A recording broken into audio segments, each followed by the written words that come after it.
Welcome. I'm Eric Fleming, host of A Moment with Eric Fleming, the podcast of our time. I want to personally thank you for listening to the podcast. If you like what you're hearing, then I need you to do a few things. First, I need subscribers. I'm on Patreon at patreon.com/A Moment with Eric Fleming. Your subscription allows an independent podcaster like me the freedom to speak truth to power and to expand and improve the show. Second, leave a 5-star review for the podcast on the streaming service you listen to it. That will help the podcast tremendously. Third, go to the website, momenteric.com. There you can subscribe to the podcast, leave reviews and comments, listen to past episodes, and even learn a little bit about your host. Lastly, don't keep this a secret like it's your own personal guilty pleasure. Tell someone else about the podcast. Encourage others to listen to the podcast and share the podcast on your social media platforms because it is time to make this moment a movement. Thanks in advance for supporting the podcast of our time. I hope you enjoy this episode as well.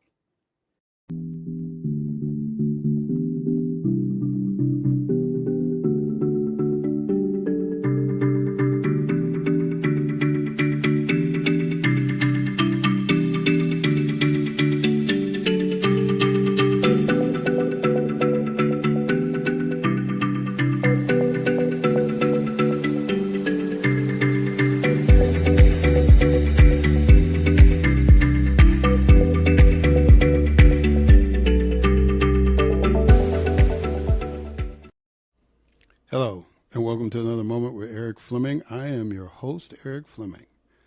And today, I've got two guests, and both of them are going to talk about the environment, in a sense. About climate change and, just our survival on the planet altogether. So I think this will be an interesting discussion, and I hope that you appreciate these guests and go out and get their books when you can. I do have some housekeeping. So I put out a mini moment, and I made an egregious error in that mini moment, or I think I did. I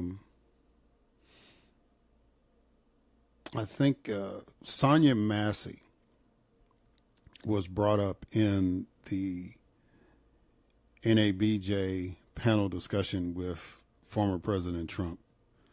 And I think I mispronounced her name on the show, so on that mini moment episode. So I have to be very conscious of that because Miss Massey was doing nothing wrong, right? Other than calling the police because she thought that somebody was in her apartment or home.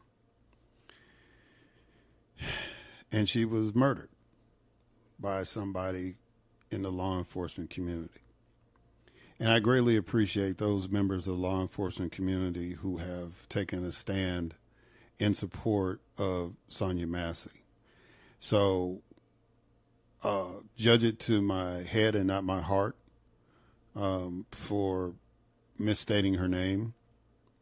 But please keep the family of Sonia Massey on your mind, and please keep saying her name until justice is finally achieved in that case.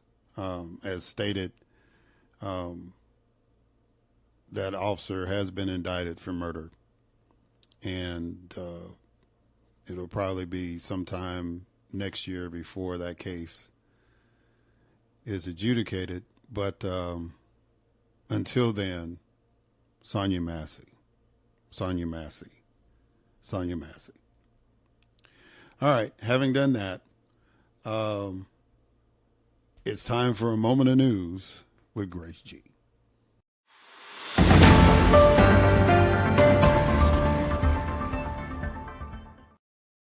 Thanks, Eric. U.S. journalist Evan Gershkovich and ex-U.S. Marine Paul Whelan were released by Russia in a major prisoner exchange involving 24 prisoners and negotiated by the U.S., Russia, Germany, and 3 other countries. President Biden proposed significant reforms to the U.S. Supreme Court, including term limits and a binding code of conduct. Khalid Sheikh Mohammed, the man accused of masterminding the September 11th attacks, and 2 accomplices, have pled guilty to conspiracy charges in exchange for life sentences. Hamas leader Ismail Haniyeh was assassinated in Tehran. Israel has neither confirmed nor denied involvement. An Israeli airstrike on a school in Gaza killed at least 30 Palestinians, including children and women. A rocket attack in Israeli-occupied Golan Heights killed 12 people, including children, with Israel blaming Hezbollah. In retaliation, Israel conducted an airstrike on Beirut, killing senior Hezbollah commander Mohsen Suker. French President Emmanuel Macron opened the Olympic Games in a rain-soaked ceremony, with over 10,500 athletes competing a century after Paris last hosted the event. Prior to the Paris Olympics opening ceremony, saboteurs attacked France's TGV high-speed train network, causing travel disruptions. The United Auto Workers Union endorsed Vice President Harris for U.S. President. During an event with black journalists, Donald Trump questioned Vice President Harris's racial identity. Harris stated that the American people deserve better. Venezuelan President Nicolas Maduro declared victory in the presidential election with 51% of the vote, leading to widespread protests. Ismael El Mayo Zambada, alleged co-founder of the Sinaloa cartel, pled not guilty to U.S. drug charges after being arrested in Texas. And a U.S. appeals court ruled in favor of an Ohio school district's policies against the bullying of transgender students. I am Grace G., and this has been A Moment of News.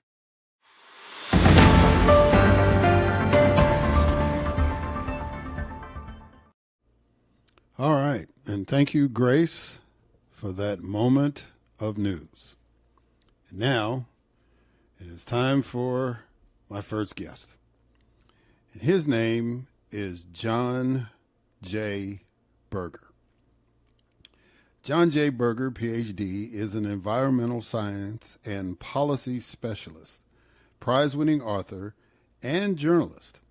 A graduate of Stanford and the University of California, he has written and edited 11 books, including 3 previous books on climate change, and written over 100 articles on climate change and transitioning to clean energy. His journalism has appeared in Scientific American, Los Angeles Times, Boston Globe, and others. He has been a consultant to the National Research Council of the National Academy of Sciences, corporations, utilities, and the United States Congress, as well as a newspaperman, editor, and a professor at the University of Maryland. Jon co-founded the Nuclear Information and Resource Service to assist citizen-safe energy groups and founded Restoring the Earth to bring environmental restoration to national attention. He lives in El Cerrito, California. Ladies and gentlemen, it is my distinct honor and privilege to have as a guest on this podcast, Jon J. Berger.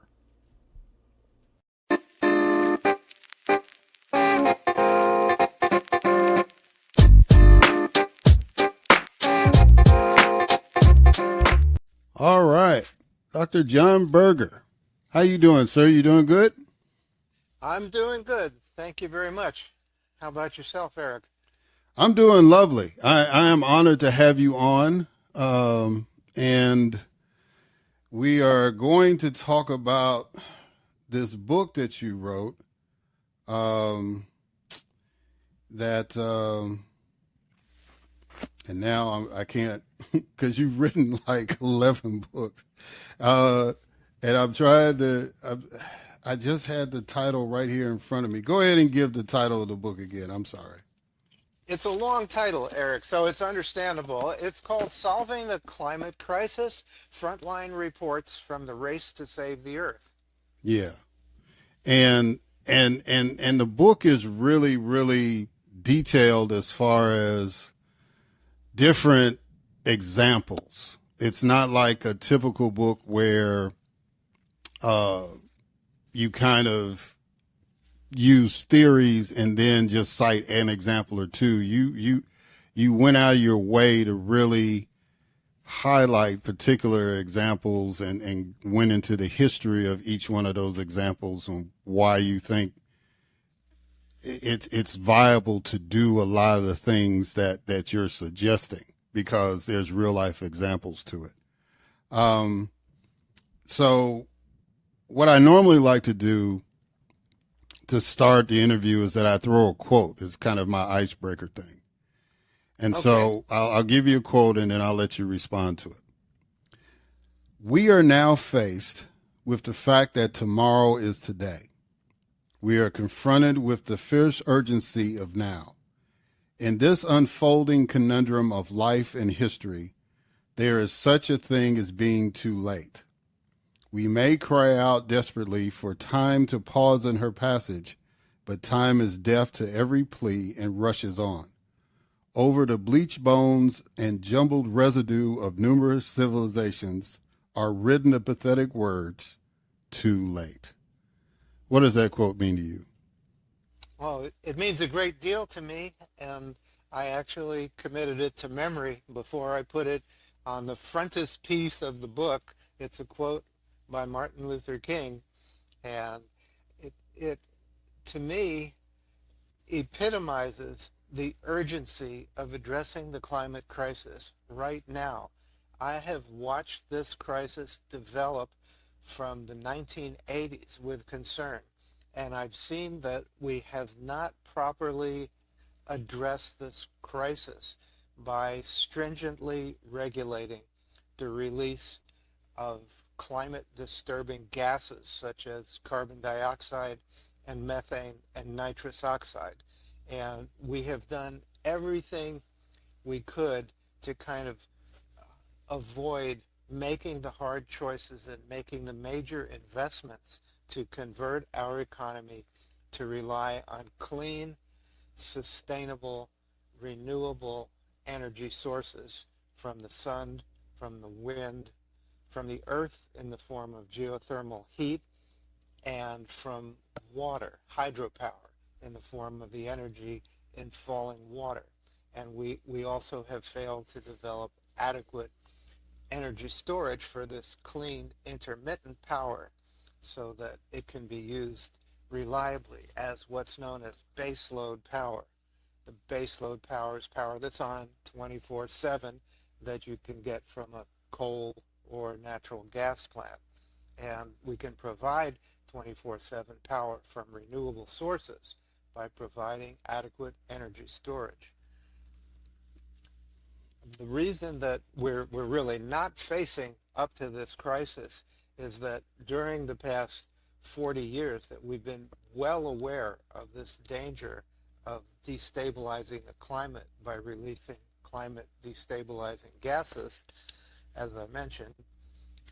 We've just continued to maximize oil and gas production, and the United States is now the leading producer and consumer of oil and natural gas and the third largest producer of coal.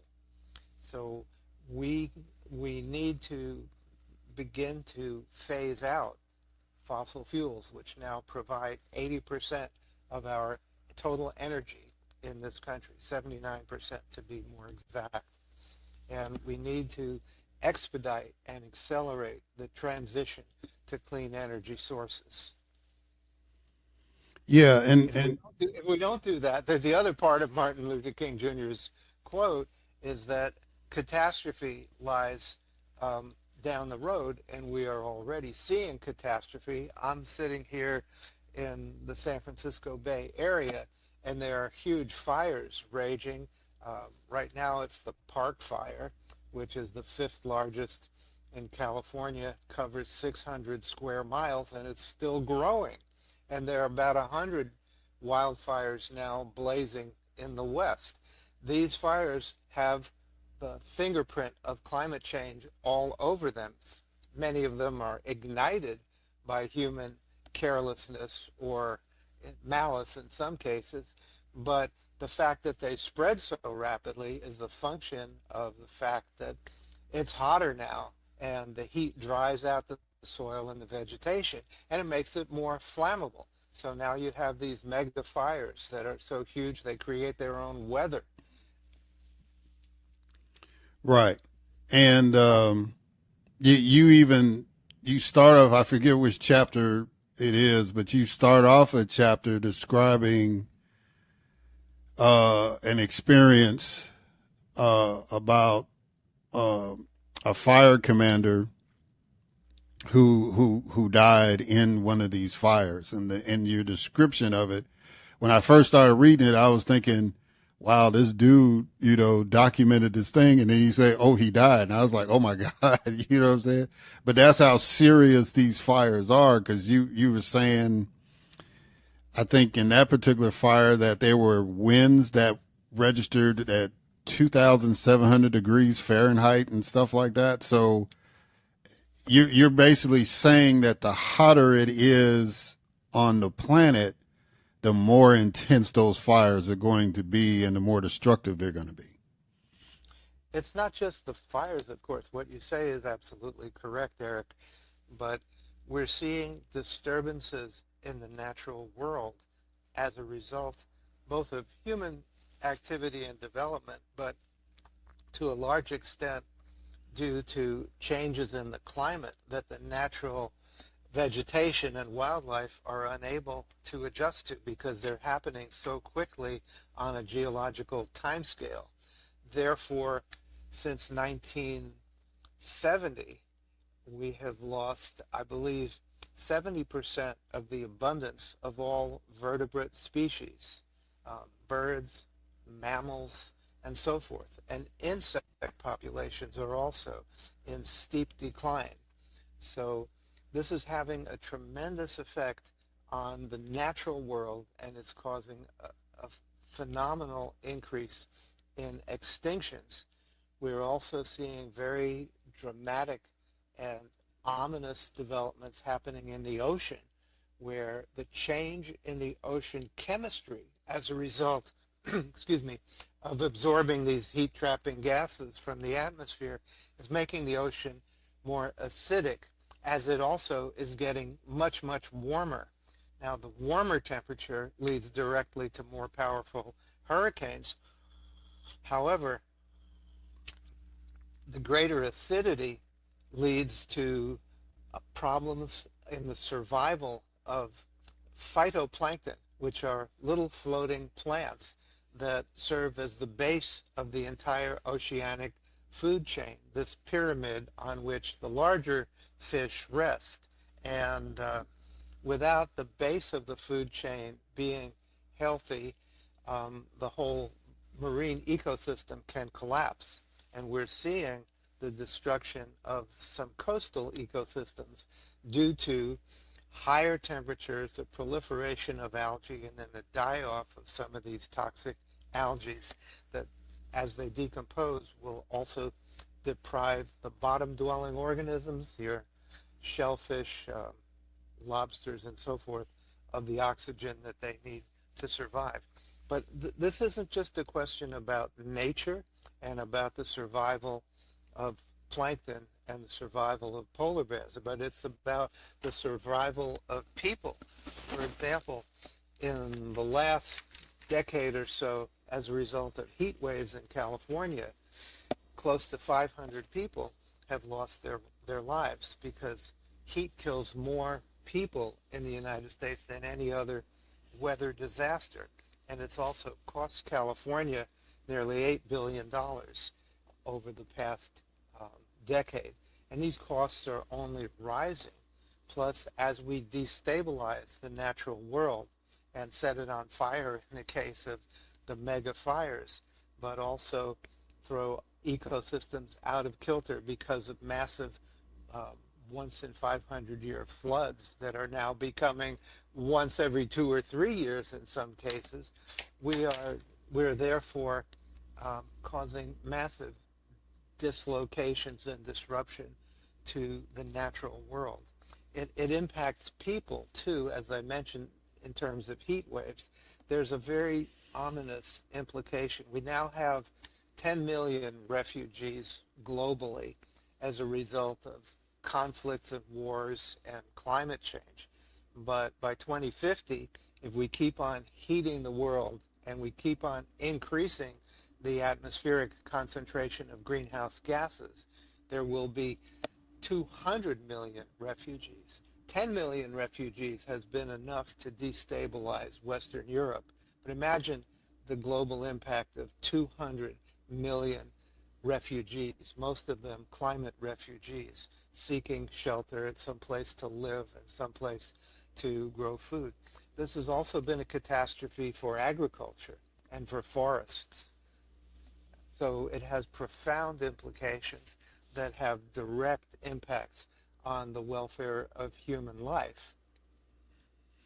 Yeah, and you touched on, like, you know, a couple of political issues when you're talking about immigration, when you're talking about refugees, and you had mentioned when you were talking about the oceans, the one stat that jumped out of me when you were talking about water was that in the book you said that we have fished out 95% of the big fish in the ocean. So not only with the acidity levels in the water changing, our consumption has done some major damage to it as well. That's true. And there are billions of people that depend upon the ocean for food and for livelihood. And so to damage the ocean is a tremendously consequential act. And we therefore need to do everything possible, not just to protect the land, but to protect the ocean. And if we protect these natural resources, they will be there for us and for future generations.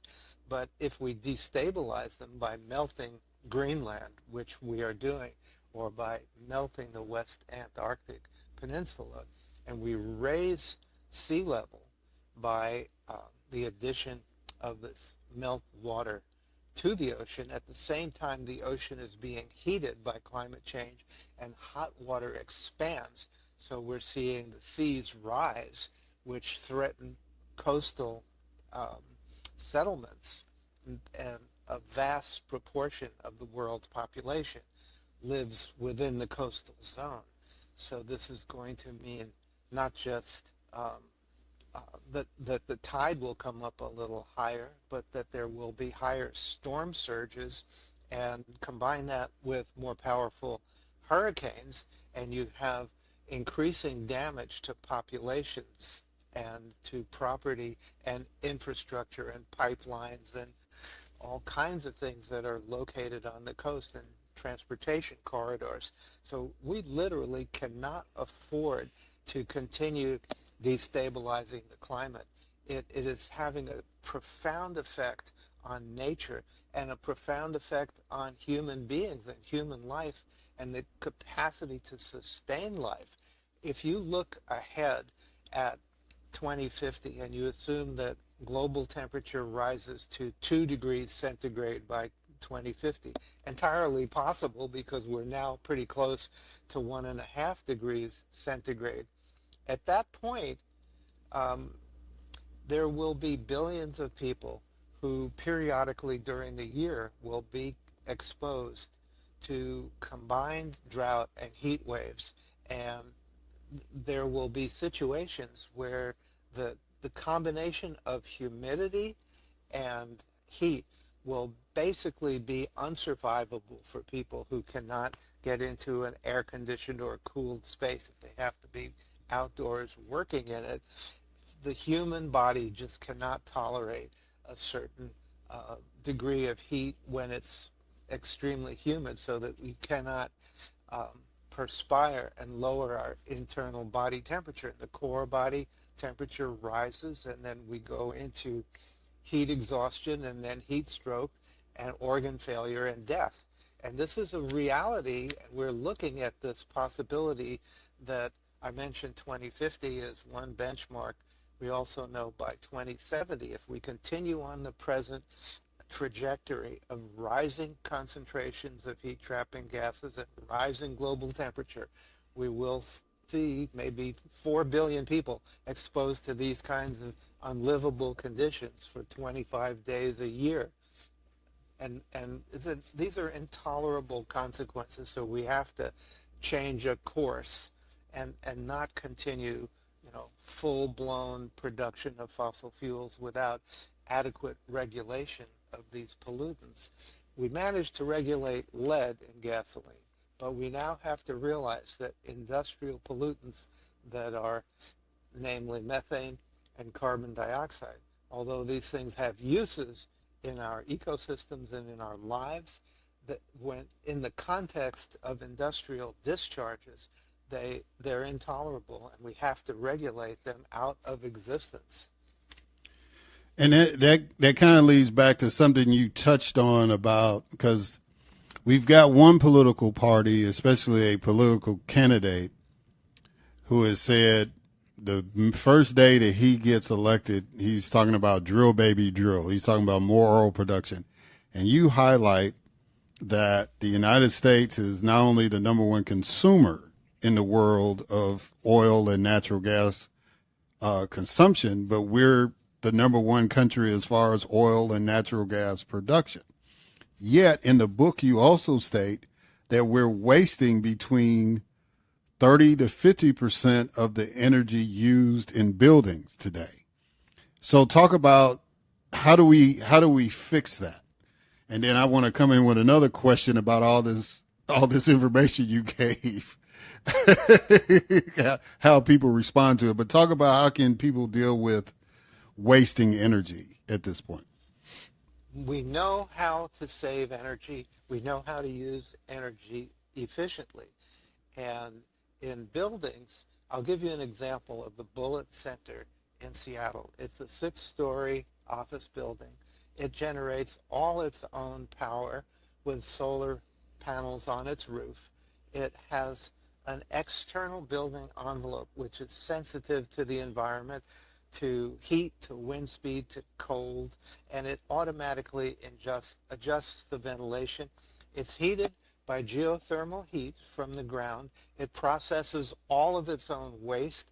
It doesn't even need a municipal sewer connection, and it sells back excess power to the utility and makes millions of dollars. The building itself is highly energy efficient in the sense that it is well insulated, so it doesn't need to be constantly heating and cooling. It maintains a steady, livable, comfortable internal temperature.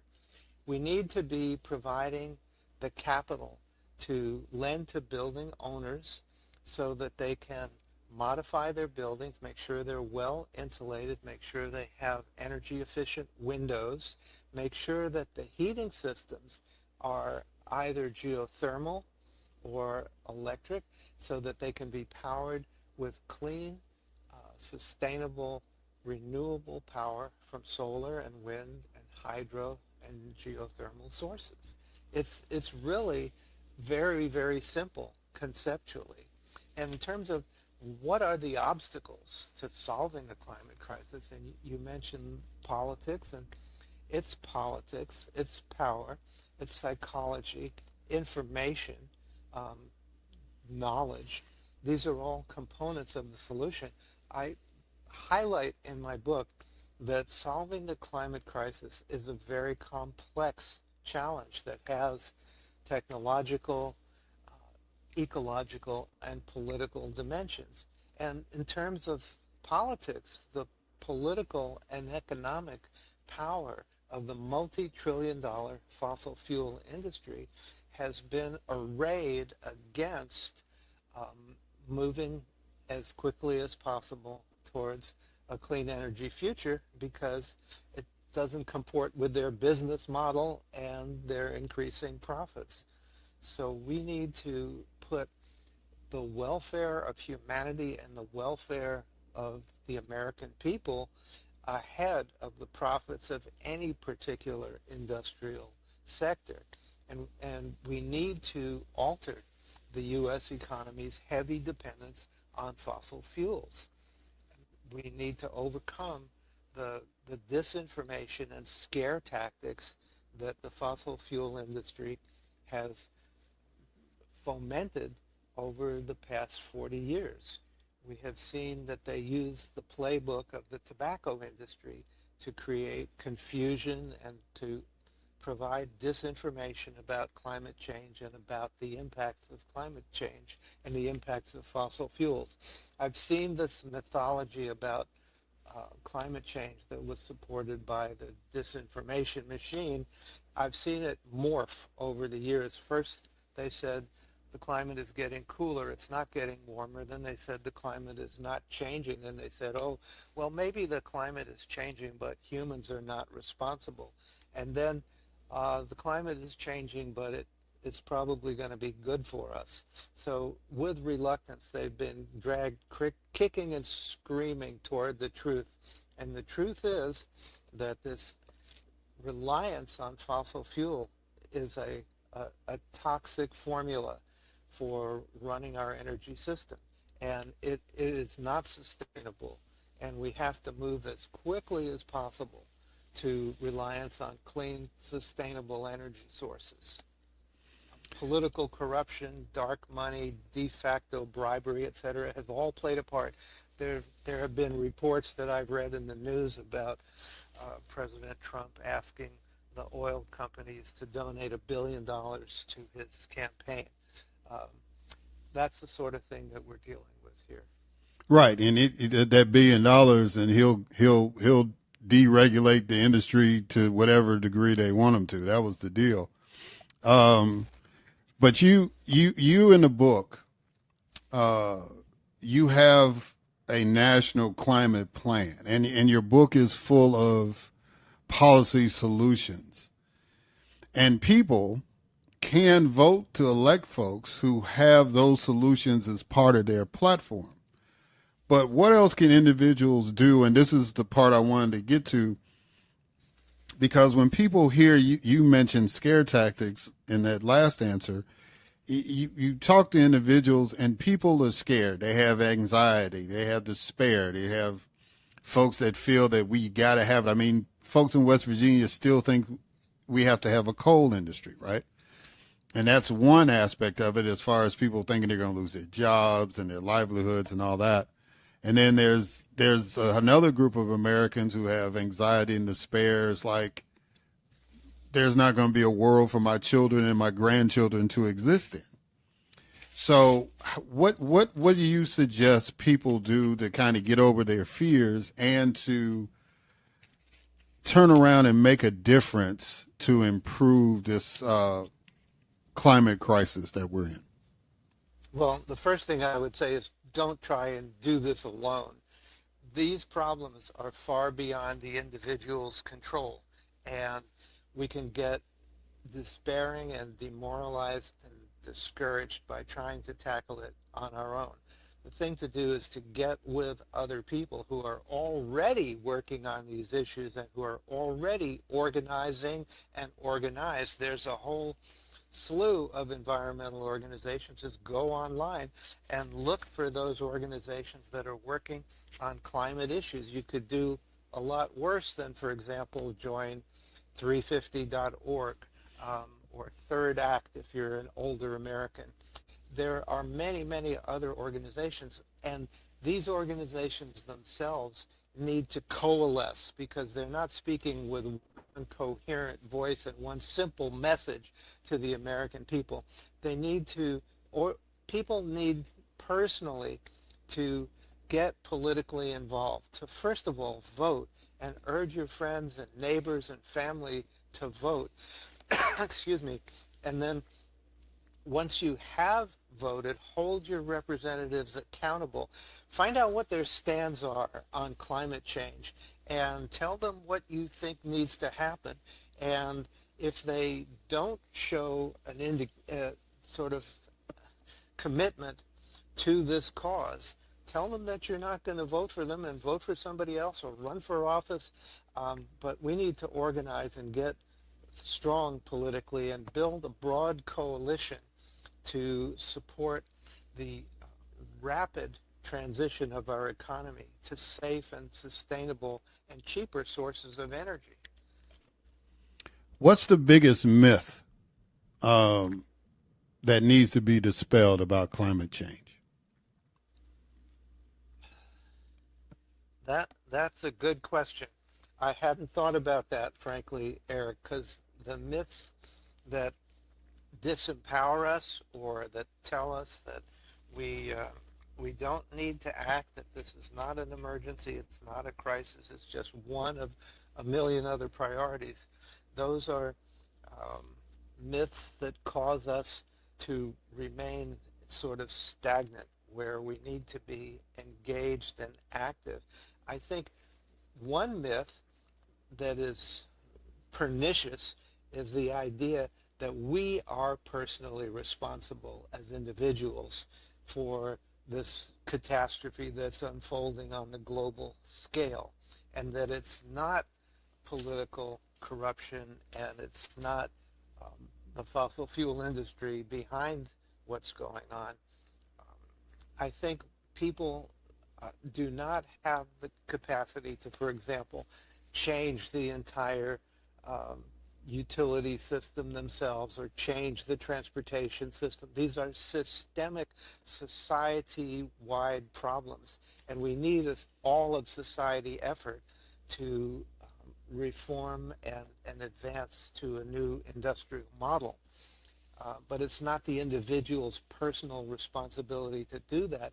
This takes collective action. And by blaming people as individuals, this tends to demoralize people and cause them to become politically apathetic and to just basically give up.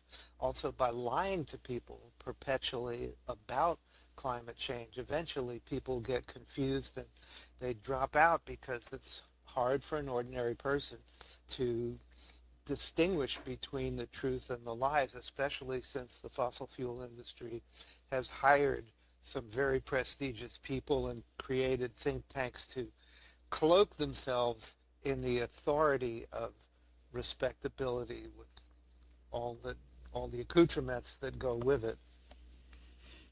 Yeah. So, and I knew that we were going to be pressed for time to cover a lot of stuff because you cover a lot of things. You talk about regenerative agriculture, green steel and green concrete.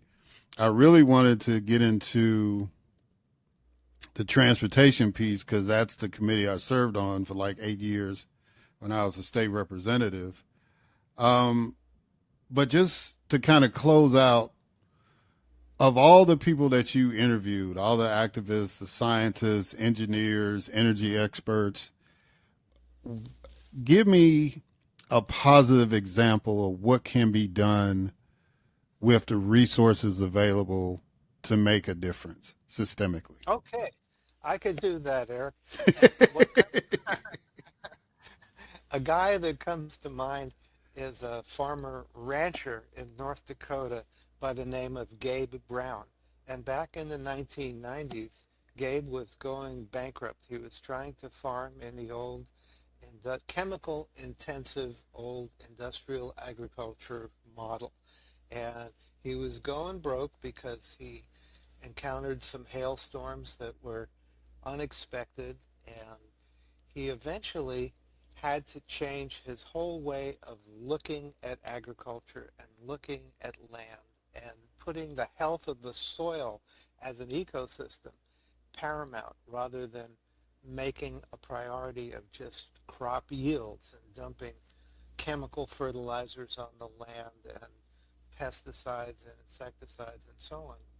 He managed to go back to some of the traditional forms of agriculture, mixing animal husbandry and grazing with the raising of crops and using natural fertilizer. Eventually, he was able to completely abandon the use of chemical fertilizers, plowing, and use the forces of nature to suck carbon out of the atmosphere by having healthy plant growth and enriching the soil, increasing its carbon content, and helping the climate, and also raising healthy plants and healthy livestock and providing healthy, nutritious food for people, and doing this at a profit, so that he found you could regenerate the soil and have a regenerative agriculture model that was good for nature, for the environment, and for the economy, and for his own family. Well, that's somebody that I was very impressed with in the research for solving the climate crisis. The name of my book. That's right. And this gets to my favorite part of the podcast now. How can people get Solving the Climate Crisis, Frontline Reports from the Race to Save the Earth? How can people get in touch with you to get you, to come speak or whatever? Go ahead and make that pitch. I have a website, solvingtheclimatecrisis.us, and there are forms there that you can use to contact me. The book is very widely available. It's probably in your local independent bookstore. If you can't find it there, and if you don't want to order it from them, it's available online from any major bookseller, from Amazon on down. And I also have a personal website, jonjberger.com. And I'm happy to hear from people, and I also do a lot of interviews and a lot of public speaking. Well, Dr. Jon J. Berger, thank you for coming on the podcast. I greatly appreciate you taking the time out to do this. I wish you much success on the book. I think, it's an issue that all of us need to be aware of and be intelligent about, especially, when we have these big national election years. I think the more people that are informed about what's going on and what they can do, the better. So I appreciate you writing a book, and I appreciate you coming on. Thank you very much for inviting me. It's been a pleasure talking with you, Eric. All right, sir. All right, guys, and we're going to catch y'all on the other side.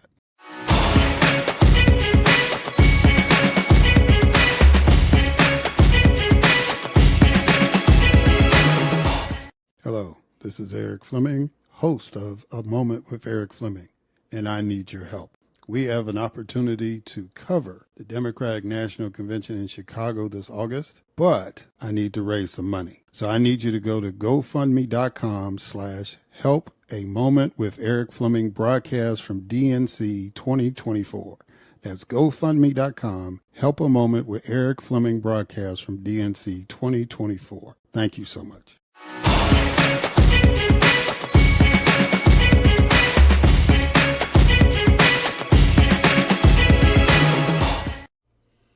All right, and we are back. And so now it is time for my next guest, Dr. Jon Mills.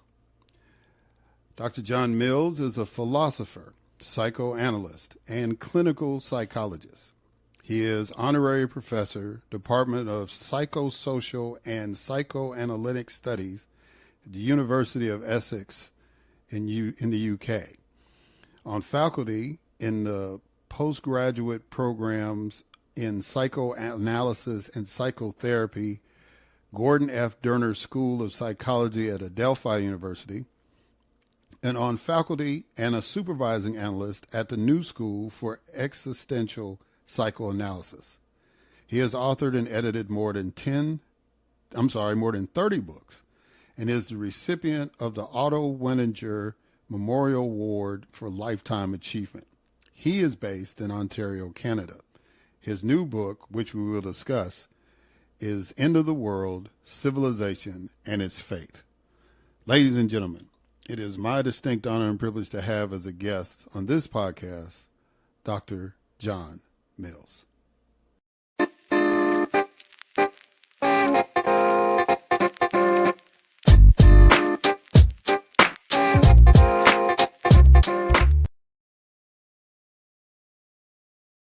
All right, Dr. Jon Mills. How you doing, sir? You doing good?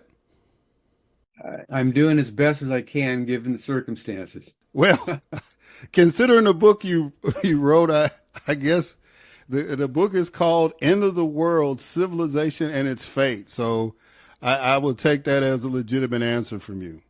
Um, so how I usually start off my interviews is that I throw like an icebreaker quote and try to get the guests to respond to that. So your quote is, "We are the first generation to feel the effect of climate change and the last generation who can do something about it." What's your take on that quote? Well, I mean, it's self-evident. We're certainly experiencing the worst, as I can recall in my life, of planetary despoliation, given wildfires are happening everywhere, especially in the North America where we are. But yes, but we can do something about it if we collectively align our consciousness and take immediate environmental action. Um, why? What was your premise in writing the book? Why did you feel that this particular time that you needed to put your thoughts out there and give it to the masses as far as your concerns about our existence on this planet? Well, it's a project that's been incubating for about 3 decades, and I had been interested in different aspects of the fate of human civilization. But when the pandemic hit and we're all cooped up like chickens, that's when I decided to finish the project and get it circulated. Yeah, the pandemic kind of gave. Now, true story for me, I didn't have the luxury of you or a lot of other people. I was in law enforcement at the time. So while everybody else was kind of cooped up, I had to show up to work and all that stuff. Wow. Needless to say, I caught COVID because of that. But yeah, but I still took advantage of some time to try to be creative and get my thoughts together, and because there wasn't anything to do once I got off work.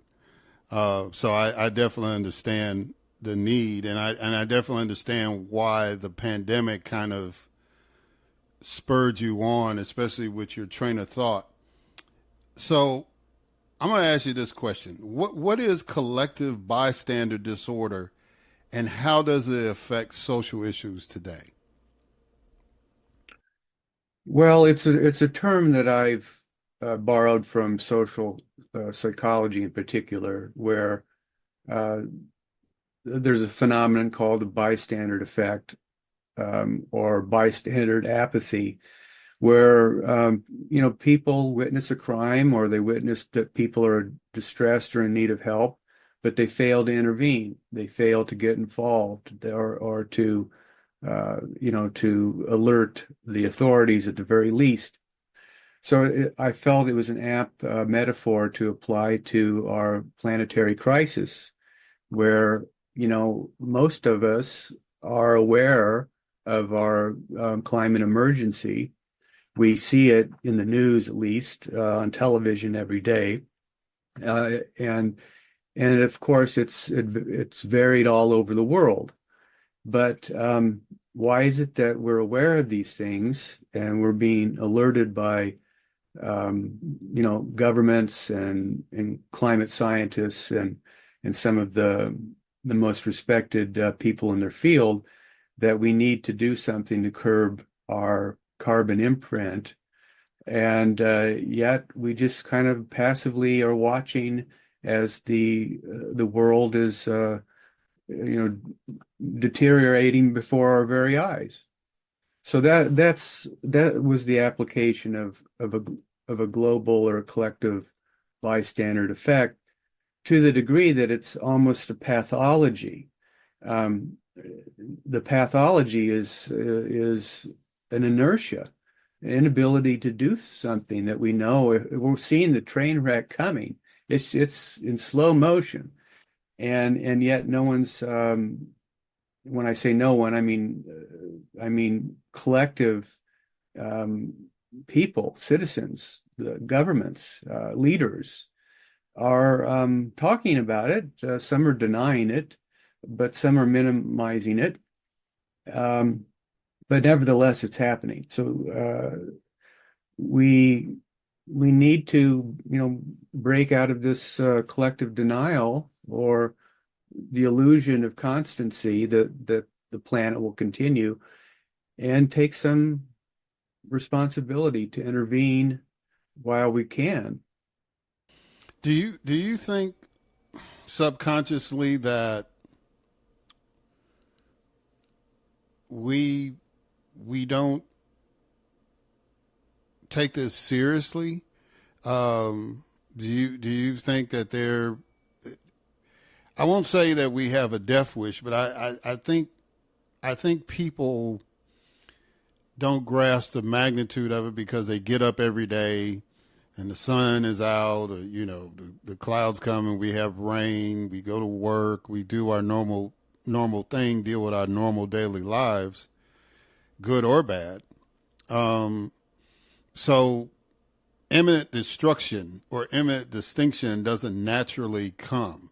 So do you think that's something in our subconscious that we just don't care, or um, well, what do you think as far as the masses go? Why do you think that there have been discussions of climate change, but there's no call to action, and there's no, just like when black people in the United States wanted to change stuff, they hit the streets. Why do you think there's not that same kind of energy when it comes to our existence, especially when it deals with climate and stuff like that? Well, the first part of your question about uh, average ordinary people, they get up, they go to work, or they get on with their lives, and they're not necessarily thinking about these bigger issues because they don't present themselves as a priority in their immediate existence. Um, and it takes a great deal of effort to be aware of global issues. A great deal of time is spent in educating oneself. So it's not surprising that most people are simply not in touch with it because they have not been, properly exposed to the, the doomsday scenarios that could possibly happen. Um, and there's also this feeling that there's very little one can do as an individual. It really takes a big collective to bring about some change, as you mentioned, going, taking to the streets, having having a collective consciousness that speaks for one's identifications with greater causes. So I think that people also feel helpless. Like there's nothing I can do about it, so I might as well just live my own life the best way I can. Um, and these are collective defenses that help people function, or they would just be basket cases. You might as well just, be like Chicken Little and never leave the house. The sky's going to fall. Um, but it's also such a big problem to understand, let alone fix. So what do you do? I mean, you have to identify with again a greater cause and contribute in your own way to it. How do you Um, suggest how do you suggest people to be motivated to do that, to get engaged, to to make that extra effort, not to get caught up in despair, not to think that there's nothing you can do. Um, I mean, what would motivate somebody to, in your opinion, to get more engaged in making sure that our planet, our society continues to exist?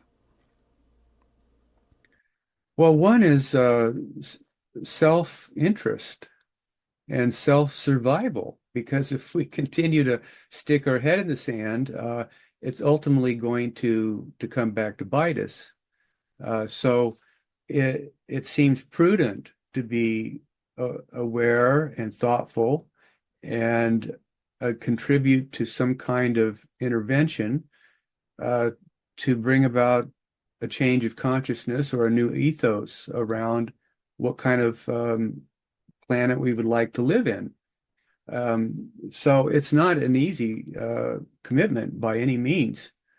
It would take thinking about particularly politics and who are the types of leaders that you want to vote in that are making these decisions. And it's not just one's country, though. It's a geopolitical initiative that needs to take place. So there are many people that are very environmentally conscious. There are many politicians that are much more aligned with making shifts to renewables. Uh, and we can think of it as an incremental process. So it doesn't mean that one has to go out and protest in the streets, but there's a lot of climate activists who do that. There are those that just need to start having real and honest conversations with people like you're doing. So, And oh, go ahead. I'm sorry. well, no, I mean, this is at least a starting point. More people talk about these issues, they acknowledge them. They're not living in a disavowal where they say yes, but let's just go on. It's all going to work out, or a crass denialism where that this is all just made up by the media or something like this, or some conspiracy. That doesn't get us anywhere, and it certainly is not addressing the real issues. And you mentioned politicians, and I'll come back to that later. Since this is a political show, I definitely want you to express something about them. But let's talk about in the prologue of your book. You say we all have the need to find enemies, and then you go further to say evil has acquired a new form of acceptability. Elaborate on those and kind of give an example of what you're talking about. Well, as a psychoanalyst and a philosopher, I tend to think about human nature in different ways than others. And one thing that we can't, at least I can't deny, is the dark side of humanity. I mean, we're not only driven by affectionate and loving and emotional attachments to others, but we're also deeply motivated and driven by psychological pain, suffering, and afflictions. Not to mention that we have an innate capacity for human aggression and violence. And so when we're pressurized with various desires, and we've experienced a multitude of internal conflicts throughout our development as humans, it's not at all surprising to see how people project their own prejudices, hate, envy, and destructive fantasies onto a demonized other. So not only would I argue that we have enemies, we seek out or find ourselves embroiled in conflicts with others, but we have an intrinsic need to have a bad object to devalue, to whip, to to put down. And there's a lot of psychological reasons for that. And so I think that applies to social collectives. If that is not the case, then why do people see others as threats, as intrinsically evil, so to speak, or bad? So this is just an aspect of human nature that can be ameliorated, it can be tamed, as we have seen in the process of civilization. We have become much more evolved in terms of moral reason and self-consciousness and conscience. So, but it's not going to eradicate certain internal drives or impulses or desires that are negative and negating in nature. But they're dialectical. So that means that one can't exist without the other. So, of course, we're complicated. So we also desire cooperation and peace and love and a sense of emotional connection to other people. So they're just in tandem. And when when social collectives are under great pressures, then we can revert to more of our primitive natures in when hard times hit. So there's this, and there's the issue that what I mean by evil is really that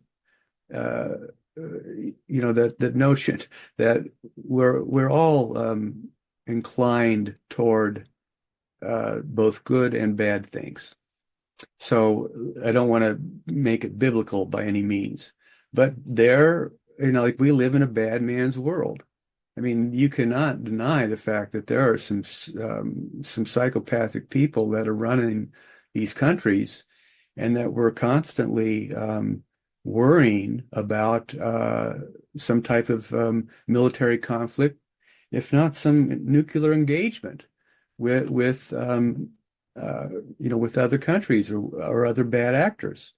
So it's kind of like, to me, an empirically self-evident truism that we have a need to find or experience conflict with others that we might see as enemies, as well as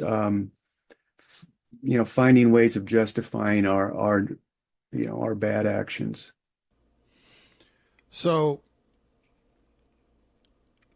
speaking about conflicts, the one that's kind of gotten everybody's attention is the current conflict between Hamas and Israel, and especially as we're recording this, how escalated it has gotten. But we also have the war in Ukraine between the Ukrainian people and Russia, and numerous conflicts going on throughout the world. How do those conflicts negatively impact our existence from a geopolitical, from a environmental standpoint? What are the negative effects of those conflicts that, like you said, that kind of need to have an enemy? Well, they will eventually reach us all. Depends upon where we live, but this is something that has a trickle effect on the entire world, given that we're globalized. We're in constant connection with all of humanity, just in various degrees. So, the worst thing that can happen, of course, is another world war that breaks out. But it doesn't even have to get to that level. I mean, it could be that you just have one, either by design or by error, some type of nuclear event, and this would, as many experts have pointed out, this could lead to a complete deterioration of our ecosystems. So they're interrelated in many ways that, you know, could you imagine if there was another type of a nuclear event that would bring about a nuclear winter, for instance? I mean, it affects the entire globe. It just it's unreal to even fathom it. But when you're dealing with people who hate each other and want each other destroyed, want them to be wiped off the face of the earth, you just do not know how to predict how people are going to act. So, for instance, I do think there's going to be a world war at some point. It's just a matter of when and a matter of what type of engagement it will entail. But the tinderbox, as you mentioned, is in the Middle East right now. But it could be, between the NATO and Russia because of the Ukraine crisis. But it could be anything. It could be a rogue actor firing a missile. It could be China that acts out, but likely it's going to be Iran, as we're anticipating a retaliation over the assassinations. So will it be, Israel going to, have to prepare for a very long war like they are now? I mean, they're having to stockpile supplies and get in their shelters because the head command is warning all the citizens to prepare for some type of attack from Hezbollah or from Iran. So it's a scary time. Again, it's you would think diplomacy, you would think common sense, prudence, moral reason could intervene, and we certainly hope this will happen. But human emotions and, again, need for revenge, for resentment, and for the demonization of the so-called other, the evil other, will justify everything from acts of terror to irrational decisions to want to eradicate a whole entire type of peoples. Yeah, it's kind of interesting. I tend to read into things maybe a little more than I should. I kind of felt that prior to the assassination of the Hamas leader, that Iran was trying to send a message by electing a president that was more moderate. That was like, the supreme leader was cool with him, but he also knew that he was not as extreme as he is, that he was more about nation building rather than saber rattling, right? And then at his inauguration, we have the assassination. So, I just think that people are trying. I think there are certain people that are trying to be civil. And, but there are too many people in positions that don't have their nation, let alone the world, in their best interest. I don't think Putin has the best interest of his nation or the world. I don't think that Netanyahu has the best interest of his nation or the world. I don't condone Hamas at killing 1,200 people, but I don't trust Netanyahu as far as I can throw. So, but that's just my opinion. But what's your take on that? Do you think that there are certain people that have put us in this precarious position, and how can we try to navigate that? Yeah, those are really tough questions. Um, I wish I had a magic wand, but the it is so complicated to understand Middle East politics. But having having lectured in Israel um, 3 times, these are divided people. I mean, it's not like they're just all homogenous. I mean, you have extra Orthodox folks, you have extreme political right, and then you have the secular populations, and they don't all agree at all. And of course, you are seeing um, demonstrations against Netanyahu. Many Israelis want him out, but then you have a contingency that are part of the religious or Orthodox Jewish community there that want a single state. They don't want to negotiate. Having when easily you could see negotiations that should take place seriously with Hamas, with Palestinian party. They could be brokered as which would be in the best interest of everyone. But this is again human conflict, human desire about right, about also religious differences. And so when you have you know radical, whether it be radical Judaism or Islam, you're going to have different interpretations of what society should be like. And if it is radicalized in the sense of Islamism, then this, of course, justifies terror and murder and whatever at any extreme, especially if it's condoned in the image of God's will. So, and if you then get into eschatology, end days, and Armageddon, and all this kind of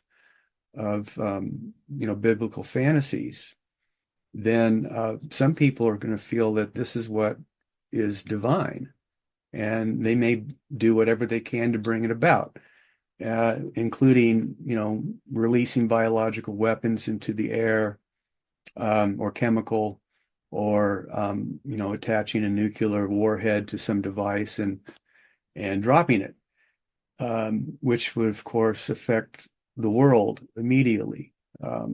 And you could imagine the panic that would happen with other countries. Who's going to strike next? Who's going to retaliate? It's just a precarious thing to think of. So I'm certainly hopeful that, again, diplomacy and international intervention will step up, and hopefully they'll find some resolutions in time. So let's close out with this. What at least as far as the questions go, what message do you want to give to politicians? Because, we just, we're talking about the Middle East, but there's volatility here in the United States too. So what message would you give to politicians to try to stop us from being on the brink? Well, I find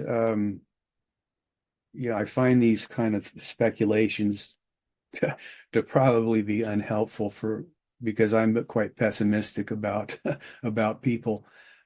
Usually politicians are there for narcissistic reasons, and but that doesn't mean you can't appeal to people's self-interest as well. So it's hard for me to comment on the divisions in the United States, given I'm from Canada, but we are experiencing up here, I would say, a very mini version of what you're experiencing there, where there seems to be extreme polarities and extreme social divisions. It might be because of you have a two-party system, whereas we have like what, five-party system. So you have a hierarchy in some areas, but you have a spectrum of who you identify with in terms of liberal versus conservative. Um, but if U.S. politicians don't think in terms of unity and cooperation, and not just one side is right and the other wrong, one side is good, the other bad, this kind of binary thinking is all it does is engender and reinforce the kinds of divisions between people. If you can't even have a discussion with half of the population, because half of the population is of a different political persuasion, that's dangerous. It's not an open-mindedness. It's not having a dialogue. It's not creating or fostering a environment for hospitality, let alone mutual recognition. I mean, everybody experiences their lives in some degree that another person could identify with, if not have empathy for. Bringing people together is so they can understand each other's perspective and have a dialogue about it is what productive democracies should be fostering, not the divisiveness, the dehumanization of the other that we see in politics now. What's interesting is what we'll see with the new presidential election. Who will the people choose? And it's kind of fascinating for me watching this from afar. But at the same time, whatever happens in the U.S. is going to impact on us in Canada. And so many people are very worried that half of the population could, lead to some kind of internal implosion, or you have such civil violence in the U.S. It no longer is a safe place to live. And that would be frightening if I was living there. Yeah, well, Doc, is not fun, but I've said this, and I'll try to be brief on that. But I was telling somebody else that we're in the middle of two movements, and we haven't had a conflict where you had two movements colliding since the 1850s, 1860s. And the issue was slavery then. And so now the issue is freedom or democracy now. And you have one group who has basically said, we want a society as homogenous as possible, and whatever means we need to go about doing that, we're going to do that. And then you have on the other side who is thinking like, no, that's not how this country works. It's not how it was founded. And we're going to not only promote to keep it, but try to make it better than it was. And, however side you fall on it, I guess you can determine who's good and evil, but that's where we are. And I don't want to see another civil war, but and I try to be optimistic about things, but we are in a precarious moment here in the United States as well. So I just agree with you that people in politics, and I used to be an elected official myself, our goal should be always to do no harm and to push for unity once the campaigns are over with. Once you start governing, it should be about building consensus and not keeping the divisions, that during campaign season we have. Mm-hmm. So anyway, thank you for indulging me on that. Look, how do people get your book? How do people get in touch with you as far as, having you speak or getting you on the podcast or whatever, and so on? Well, thank you very much, Mr. Fleming, for having me on your show. It's been a pleasure. But yeah, getting the book, you can order it from Amazon. It's available in all the bookstores. It's published by Rowman and Littlefield. Just came out here in June, and you can also go to my website, and you can contact me anyway, through that means. You can just Google my name. But I spell it Jon Mills, and you'll find me. But my personal page is philosophypsychoanalysis.com. All right. Well, Dr. Jon Mills, the name of the book again is End of the World: Civilization and Its Fate. Thank you for coming on, and anytime you want to come back on, you have an open invitation to do so. So I really thank you for taking the time. Well, I appreciate that. Thanks very much. All right, sir. All right, guys, and we're going to catch y'all on the other side.